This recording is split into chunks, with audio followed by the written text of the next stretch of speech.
Hi, welcome back to the A Plus Advising channel. I am your host, Anastasia, and today we have another test drive podcast going on for you. Today, I am with my friend Nick. Nick, introduce yourself. Hi, my name is Nick, Grant Cardone licensee. I'm from Next Level Up Consulting. I work with individuals, business owners, and what I do is I basically help increase your income and increase your revenue without spending a fortune or a ton of time doing it.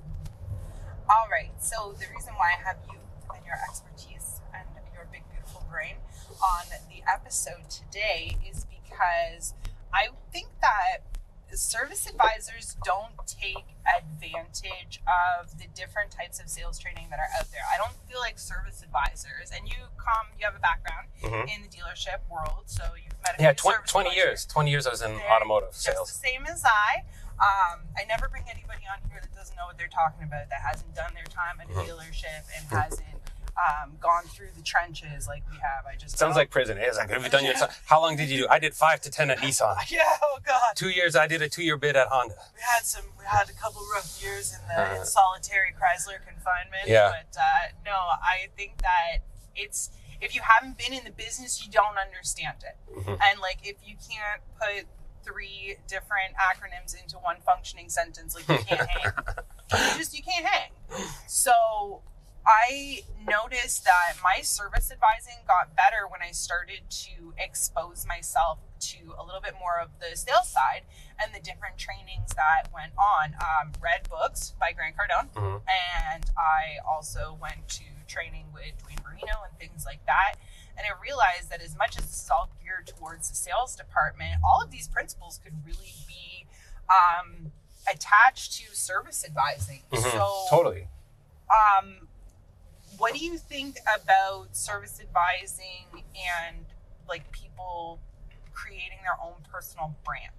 I think it's a great thing because in sales, like anything else, I think the more relationship that you have, people buy from people that they like and they trust. And it might sound cliche, but if it's my local dealership or I have that element of trust, I'm more likely to transact, or I'll take your word for it rather than being suspicious and be like, okay, they're just trying to get me for this. They're just going to try to charge me. If I know Anastasia or somebody knows Nick and we have that relationship, they're going to be more like a true advisor. As they're advising me, they're not just trying to sell me. They're actually trying to service me. They're not trying to get that quick hit, that quick sale. I trust what they're trying to say. So I think personal branding is a good thing, especially if you're going to grow some roots, especially if you're going to be there for long term or more than just a few months. You can develop yourself, you can build a clientele, and then you become a familiar face. I've been to many places and it's never the same person the next time I go. The staff changeover. It's a big problem. It's a revolving door. Yeah. And it's hard for customers to trust somebody, especially when they have to meet a new person every time. So becoming that, creating your own personal brand and being somebody who's a pillar and a recognizable face allows you to trust people. Yeah. Allows you to trust people. Well, sometimes I only go to a dealership, twice a year for service. And sometimes, at some dealerships I've bought in cars from that I haven't worked at, it's a different, never mind the advisor, it's a different service manager every time. So there's no continuity. And, so it's important because if you're somebody's go-to, you then, people have, there's the trusted mechanic, right? I was a F&I manager, finance and insurance manager. And a common thing people would say to me would be like, I've got my own mechanic. I take it to my mechanic. They trusted that mechanic. If you can become that trustworthy source, you kind of take the position of the mechanic because you're the go-to person and they trust you, Anastasia said, right? So I think it's tremendously important. I think that a lot of times when people think about, personal brand, I think that they don't give enough thought to what does that mean. You hear brand, you think of Nike or something with a logo or a slogan or something like that. Your personal brand doesn't have to be a gimmick or a logo. Yeah, you don't need a logo. Yeah.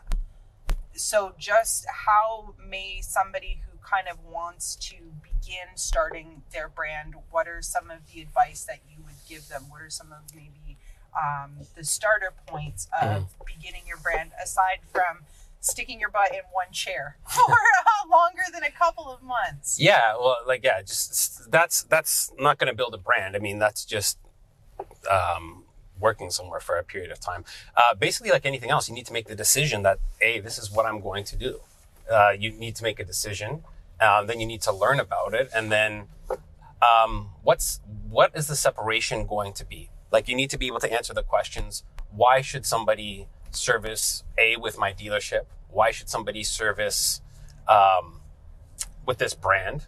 They're already a client, so they probably already have an idea, but you need to be able to answer those questions. What makes us better? Well, especially when you're like, take for example, I live in a busy city. Mm-hmm. You could have 4 different, for example, manufacturers, dealers. Like, we'll take, for example, Toyota. There's probably 4 different Toyota dealerships within an easy driving distance. Right. What makes you different? Yeah, so then on a smaller level, on a more micro level, you would want to say, like, so why should somebody service with us as a dealership, but why should somebody service with me? Why should they choose Nick as the service advisor over Anastasia? Like, what makes me different? Why would somebody choose that? So you have to be able to answer those questions and then separate yourself through your own personal service. And it could be the level of customer service that you're giving with the client one-on-one, making it about them, not about you trying to sell something. And the common denominator, every single place I've gone for service, every single dealership, and maybe I sound a little critical, but it's like I've always felt that they were pushing their service, their sale on me, rather than trying to service what my needs were. I understand that plight, and Yeah. I've heard that a lot of what I did in the last couple of years of my servicing career was fielding our CSI scores and taking a look. So I got to see all the down and dirty and all of the different comments and things like that. And an impersonable feeling was something that did come through on surveys. So I mentioned this when I talked to my tire video, is more of a Socratic selling method based selling. So if you as a service advisor are now known as somebody who asks the important questions and addresses the issues, people will tell their friends about that. People will tell other people that drive the same car brand that they do, and it will drive business to your desk. So being just different in the way that you I guess interact with your customers, rather than being a salesperson or super pushing the maintenance menu for no other reason than you got to. Like it's visible, right? People want to be serviced. People don't want to be sold, right? And if you make it more about your commission, people can feel that vibe, like he or she is just pushing whatever the flavor of the week is. Think of it long term. I worked for a dealer principal, and he said to me, because I was all about, I want to sell the car for as much as I can. And he's like, Nick, I want to sell a client 5 cars, not just one. And it was kind of like an aha moment, because it's like you want to service them over and over and over again. And that's your golden client. And like, do I want to eat one meal, or do I want to eat for weeks and months and years? And do I want them coming back? So if the service is not from the heart, right? Like if it's your financial needs come before servicing the client, people will feel that. And, I'll begrudgingly maybe just do the service if I need to, but I'm not going to do the optional stuff because I feel like you're not really trying to service me. And you're not likely to come back is the important thing. The retention is lost. Once you have lost once you've lost the trust, the retention is gone. If they have to come back to you, it's because there is a nail in their tire and it happened in your driveway. Yeah. And they'll come back because they literally have to. But if you're not creating yourself a personal brand of somebody who is to be trusted and somebody who cares about the client and the car and safety over their own paycheck, then you'll just start to increase your paycheck anyway. Like, that will just come with it. Yeah, just do the right thing. Like, as an example, I had a seat that was broken on one of my vehicles, like the power option. My wife's petite, she needed it. She couldn't raise the seat. We were sharing the vehicle. And I went in to get the seat fixed under warranty. And then I'm like, hey, my wife can't drive it. She physically can't see. The seat's all the way stuck in the down position. And rather than addressing my concern, they're like, you're due for maintenance, you're due for this, you're due for that. And rather than trying to help me, the guy was just trying to push a $400 service thing on rather than correcting the problem. And there's a difference between informing someone that they are due or coming up due for service and doing that hard sale where I'm not going to really talk to you about any of your other problems until you talk to me about service. Yeah. I'd rather have your seat fixed and then say to you, okay, I've done my diagnosis of your seat today. I need X part. It'll be here in 2 weeks. When you drop the car off that day, do you want to get caught up on your few maintenance things? I feel like you'd have been more likely to say yes, having that type of conversation. But I learned to have those conversations by doing training. So let me ask you, because I've been in the sales arena, not so much with the not so much the service thing, and I know there's an immense lack of training. I had to train myself. I go to dealerships now, and they're very reluctant to training. Some of the senior management feels like they're sales managers.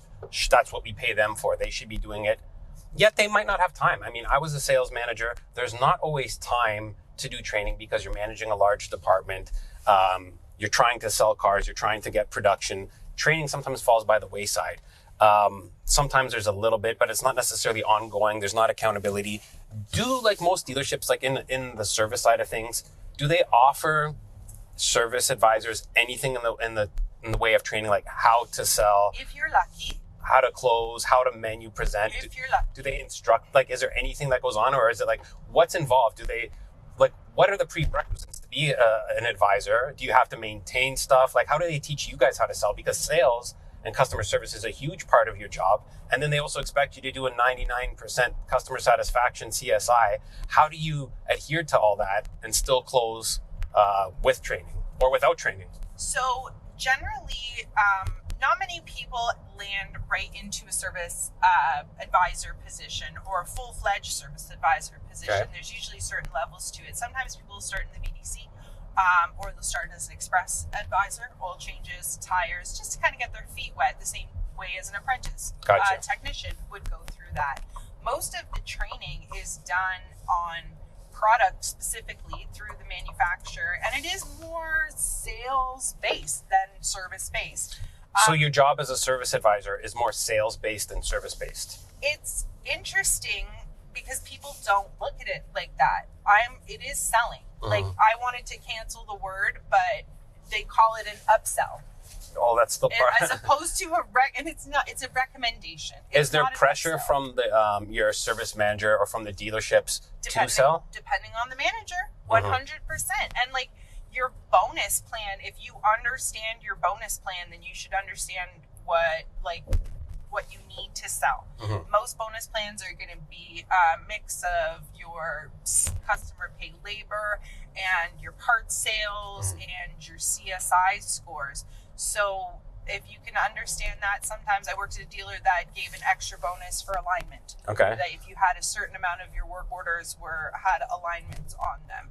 And so you'd have to get into the sales pitching. They'll kind of teach you the pitches or you'll get to it, but it's more so the manufacturer's got the maintenance menu.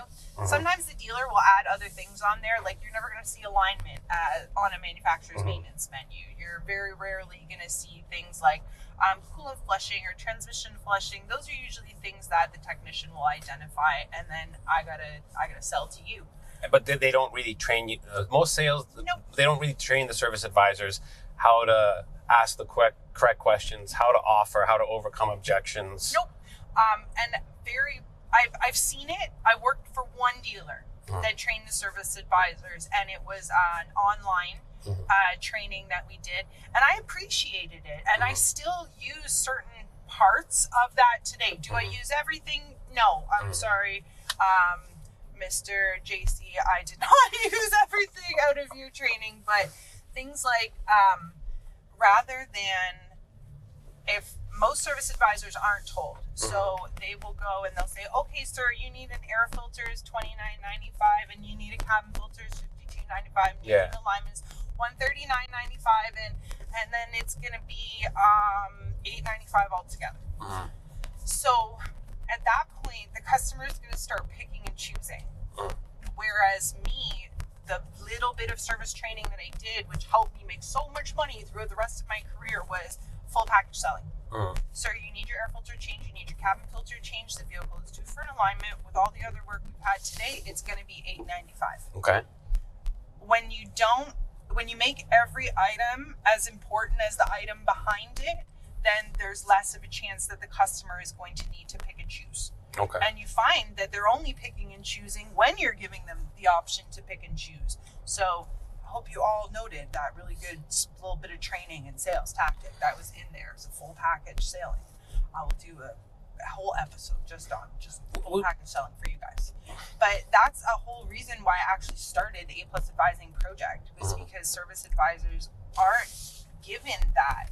There's no time for it. There's no time for it between month end and meetings and parts, and it's services go.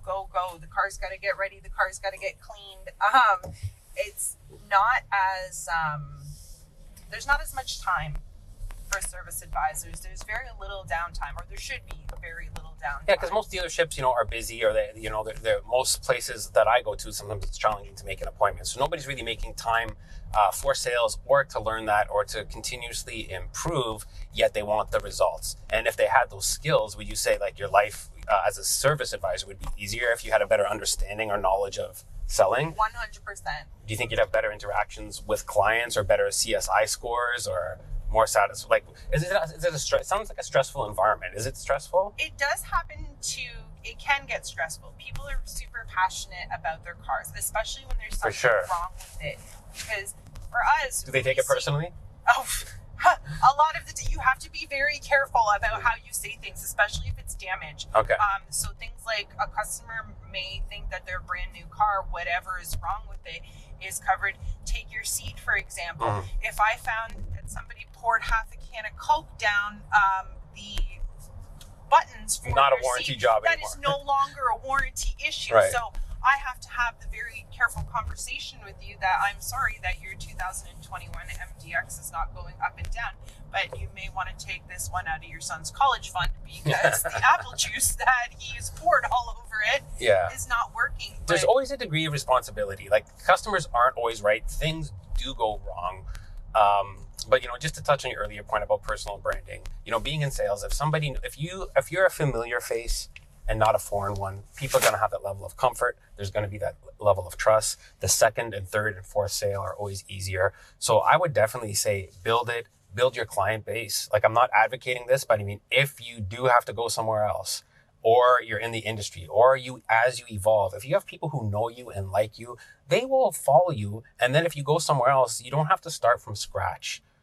No matter what you do, if you have a base, whether it's 10, 50, 100, 200, 2,000 people, the more people that know you for whatever you do, it opens more opportunities for networking, for collaborations, for second sales, for referrals, for repeat business. So branding's important. You want to stand out, or you're just another face in the crowd. So I would definitely say be memorable, like be great. I'm all about like being great, but also be memorable, right? You want to be memorable with them, positive interaction, get them to remember you, and anything you can do that can separate yourself.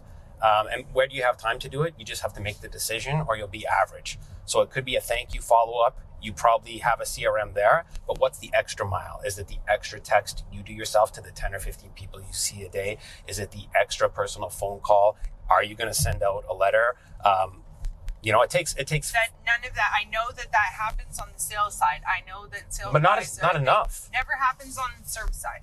So if you did that, it takes equity, energy equity. It takes energy. It takes effort. It may take a little bit of income to do it, but I mean, how many people does the average service advisor see in a day? A slow day, 5 to 6. A busy service department on a busy thing, maybe the most I've seen probably was 22 to 24 clients in a day. But realistically, to copy and paste a thank you so much for your service, today text will take me less time than catching up on my Instagram stories. Yeah, right. Or you could make a video. Hey, thank you. Like, you could make one video. Thanks for coming to the dealership today. This is Nick. I really appreciate it. I hope everything went well. If there's any reason you're not 100% satisfied or something isn't done the way, like you needed it to be done, let me know. If it's not right, I take full responsibility for it. We'll make it right.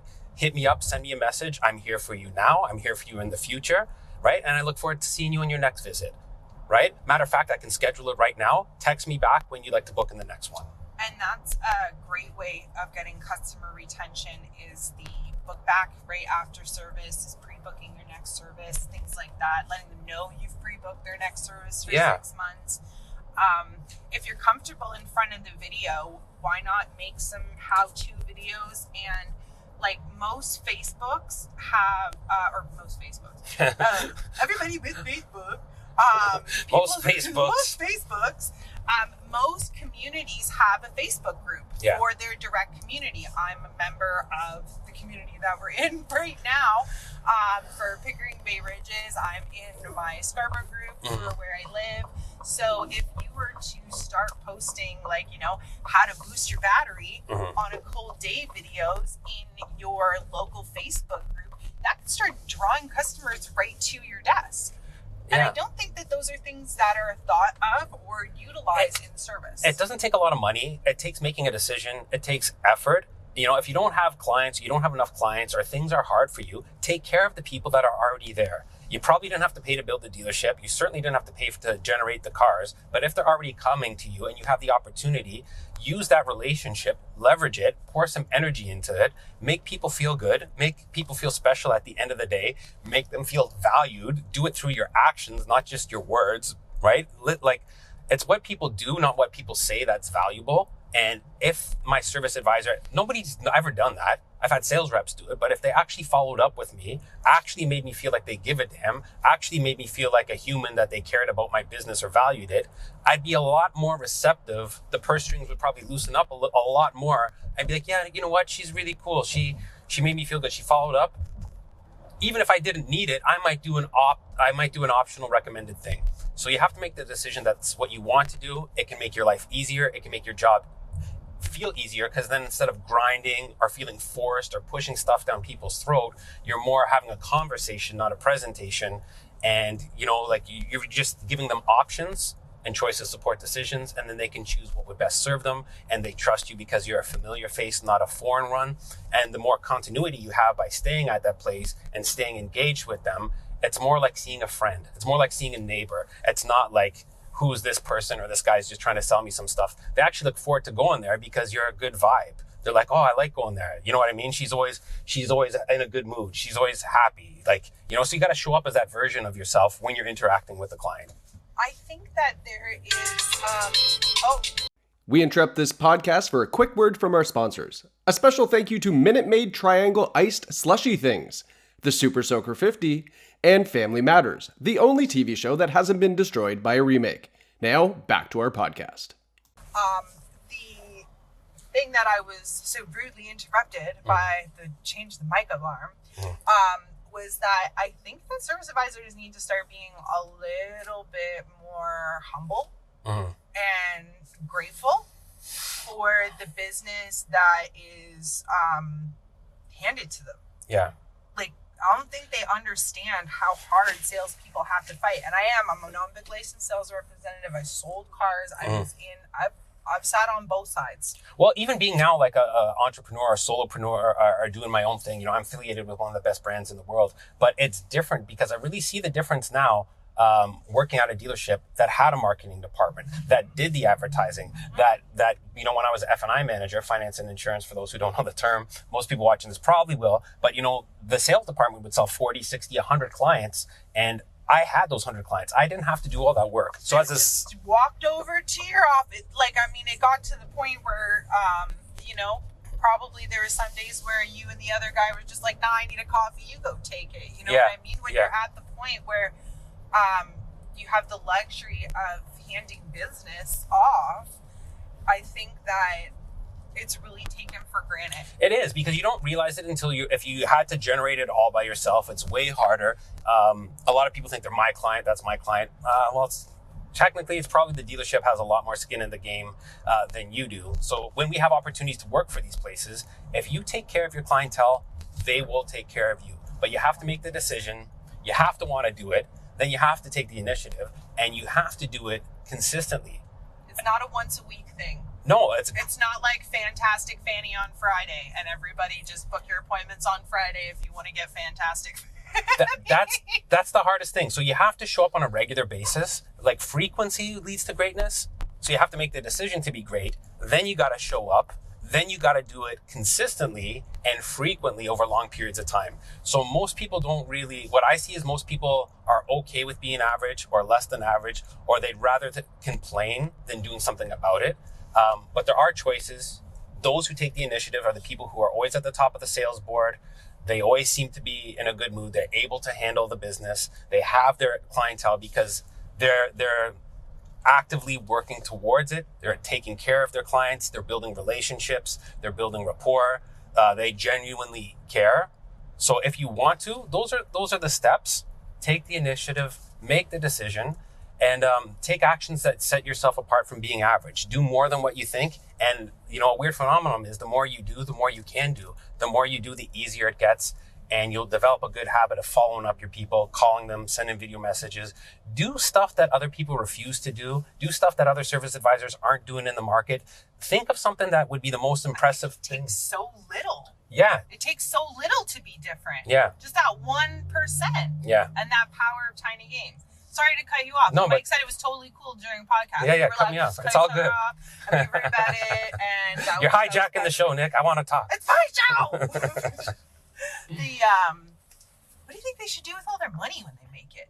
I made so much money and I blew it. I blew it all. If we're gonna have here's some of my confessions. I made so much money and I spent it away. I've been lucky enough that so I invest back into myself. The A+ Advising channel is sponsored by me, Anastasia, my own pocketbook. And I have not a huge skin in the game in terms of stocks and crypto, but what are some things that you think are good investment points? Because people don't realize that just a single revenue stream is not always the best. It's not good to put all your eggs in one basket, but service advising can be so time consuming and just energy demanding, like you said. What do you think are some different ways that service advisors could kind of reinvest some of all this beautiful money that they would be making now? Well, I think the best investment you can make is into yourself. Like, make sure things are covered for you and your family. Have goals that are big enough that it pulls you towards them in the future, and continuously make investments in yourself, because no matter where you go, you have that knowledge, you have that information, and elevate yourself, right? If you don't like what you're doing, put yourself in a position to win. So learn the information that you need, learn what you must, surround yourself with like-minded, and elevate yourself, right? So whatever you can do that's going to make you a better version of yourself. It might sound cliche, but invest in yourself, make regular investments that pay, put money into things that are appreciating, not depreciating. And if you think you're making a lot of money or you have disposable income, hats off to you. It's easy because it's not always there, right? So make your time count for something and use the money that you earn and that you generate towards your bigger goals. So your goals are your goals. You've got to set them. And when you're working towards something bigger, your job will be the fuel that helps you achieve the bigger goals, right? So I'd say whatever money you do, put it towards your bigger goals. And if you don't have any, start setting some that gets you excited to go to work. So you're purpose-driven, not just money-driven. It's a big thing. I found it was so much more rewarding, and I got through the work day so much faster when I knew it was a school night. When I knew I was going to school. After that, COVID was really hard, and like service advisors, you got to be one of the only people in the retail sector that was still open, because it was an essential retail service. Like, hello, you lucked out so hard, and now things are leveling back out and business is going to start booming again. those who are left, who didn't get either laid off, because there were some cuts in service departments, Sure. but not a lot, or the older guys who took that as their time to Say goodbye and retire and go play 18 holes a day. Yeah. Now who is left, like, you got to be ready to rake in the dough. Like, don't leave money on the table. And I think that, like, part of that is, if you are making money, invest back into yourself. Yeah, 100%. Invest in yourself. Buy a training course. Go do it. Go take a training course by yourself. Okay, I'm not suggesting, like, Tony Robbins, I think the walk on coals thing is $3,500, not including the trip for the one day. Is one of them. A grant.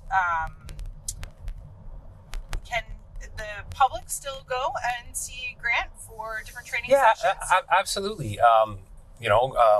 Grant's available. There's boot camps. You have to go to him now. He doesn't usually come to you. No, I would assume you have to go to him. But there's people who do what I do. And there's people like you, was my next hook, was on there. So investing in yourself and paying someone to train you on better how to do business and how to do sales. Maybe your service department's not going to invest in it, but there's no reason that you can't. Yeah, absolutely. So, like, that's the thing. Like, for me, I was introduced to Grant when I first started in automotive sales 20 years ago. It sounds crazy when I say that, and I hear myself saying that.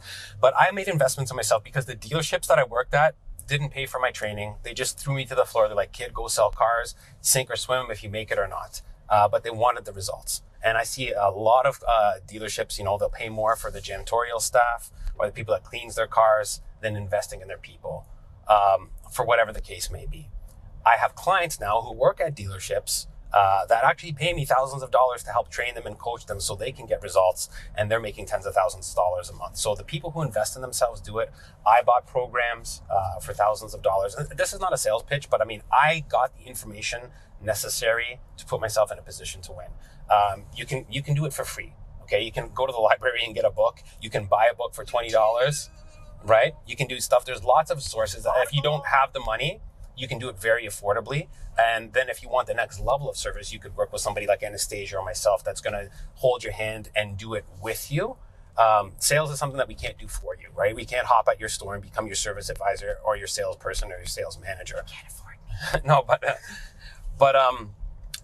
there's ways that you can learn from somebody else's years of experience, from all those golden nuggets, from the lessons that we learned, so you can start winning faster with less effort, without having to spend 2 or 3 or 4 years learning it the hard way. That's the shortcut, and then people can guide you and give you the necessary information, so you don't have to do 4 or 5 years of training. You could condense it into 2, 3, or 4 months. So everybody needs somebody in their corner. So surround yourself with people who know. Surround yourself with people who are going to support and encourage you and have the information and have the years of experience that are going to help set you up for success. So there's ways to do it. So just make the decision and take action if that's something you want to do. You don't have to do it alone.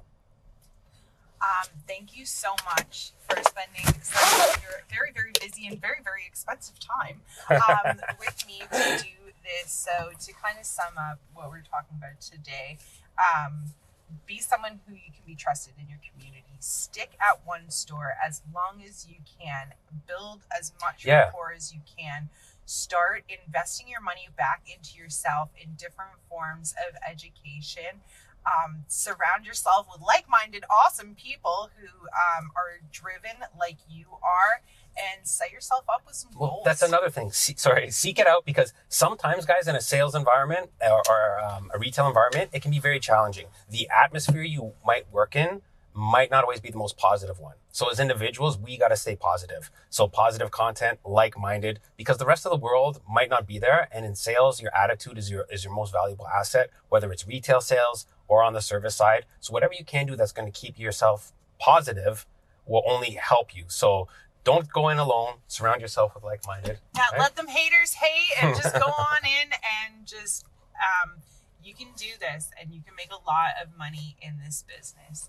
Thank you so much. If you want any help with your personal branding, more tips, more tricks, please feel free to reach out either to myself or to Nick, and we are here to help you.